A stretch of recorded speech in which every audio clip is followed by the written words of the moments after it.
J'ai 800 ruches qui sont disposées comme dans ce rucher sur des palettes par 32 que je déplace selon les floraisons. Le cycle de l'abeille, en fait, l'hiver elles sont en mode hivernage. Au printemps, je les emmène sur du colza en collaboration avec les agriculteurs pour qu'elles développent leur colonie, pour qu'ils travaillent en culture raisonnée, pour qu'ils prennent soin de mes abeilles. Je récolte du miel du mois d'avril jusqu'au mois d'août, 6 variétés de miel, le colza, l'acacia, le tilleul, le châtaignier, le tournesol ainsi que le tout-de-fleur.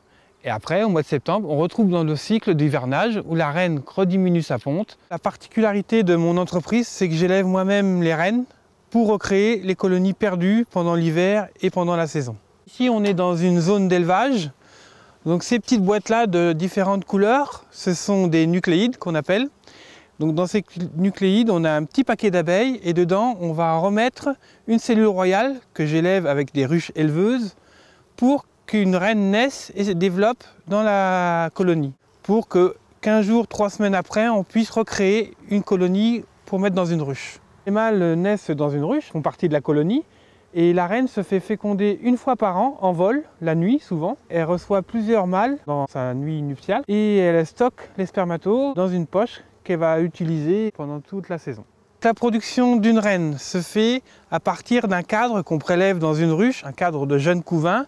On prélève des larves de 2 à 3 jours que l'on met dans des cupules et qu'on va mettre dans une ruche éleveuse. Et dans cette ruche éleveuse, les abeilles vont nourrir ces larves avec de la gelée royale qui, au bout de 12 jours, va devenir une reine.